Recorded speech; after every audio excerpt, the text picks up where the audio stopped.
Mga ka-Republic, we are playing selfish basketball.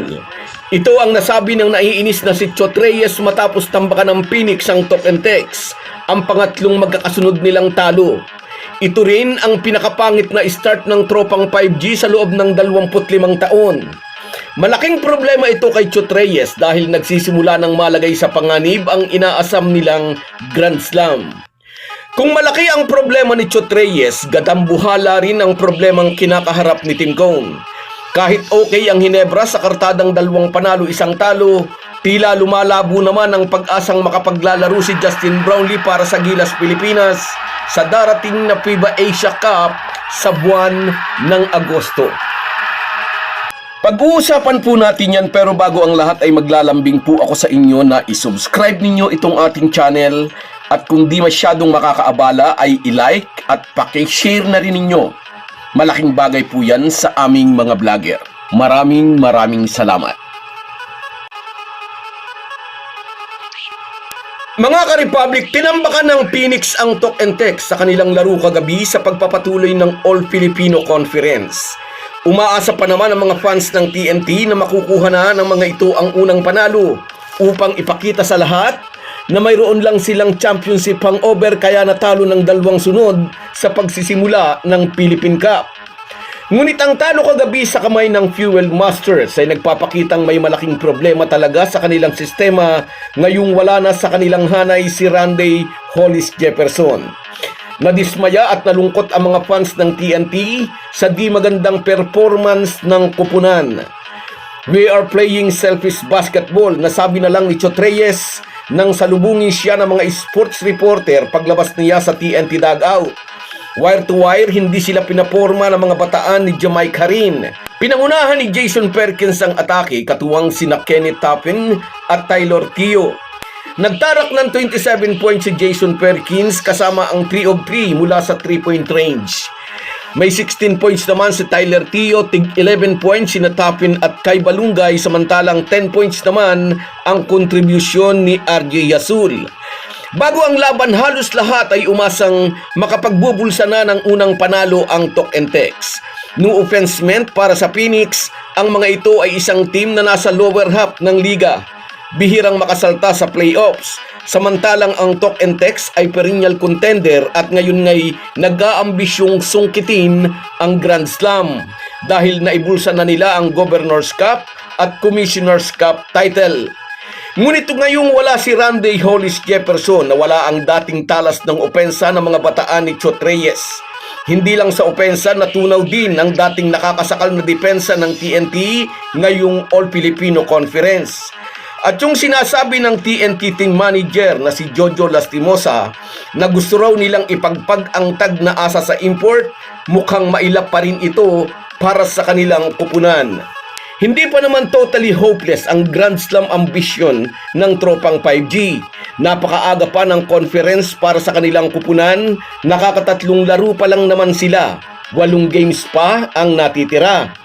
Ang problema, ang malakas na kupunan ng SMB ang sunod nilang assignment.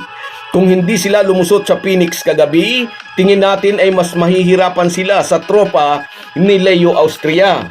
Alam naman nating lahat, gigil na gigil ang SMB na bumawi ngayong Philippine Cup dahil napahiya sila noong nakaraang Commissioner's Cup na hindi man lang sila nakasalta sa playoffs. Hindi ko alam kung paano kami haharap sa SMB sa linggo kapag ganito ang laro namin. Nasabi pa ni Chot Reyes, hindi raw sila sama-samang naglalaro, walang connectedness, walang chemistry. They are playing selfish basketball. Sa pagharap nila sa SMB bukas, hindi afford ng tropang 5G ang another selfish basketball. Mahirap tibagin ang tropang pinangungunahan ni John Mar Fajardo na uhaw ding makabawi sa kanilang dismal performance noong nakaraang conference. Isa na naman itong malaking problema ni Chot Reyes. Kung may malaking problema si Chot Reyes dahil bokya pa sila sa panalo sa loob ng 3 laro, si Team ko naman ay may malaki ring problema. Kahit okay ang kartada ng Hinebra sa maagang party ng conference, tungkol naman sa Gilas Pilipinas ang tiyak na gumugulo ngayon sa isip ng American mentor. Sang-ayon sa report ng spin.ph, lumalabo ang pag-asang makapaglalaro si Justin Brownlee para sa ating national team sa paparating na Asia Cup sa buwan ng Agosto. Dahil daw ito sa apila ng kampo ni Brownlee tungkol sa adverse analytical findings sa kanyang urine sample. Kinuha ang urine sample nang maglaro ang Gilas sa New Zealand last February 23.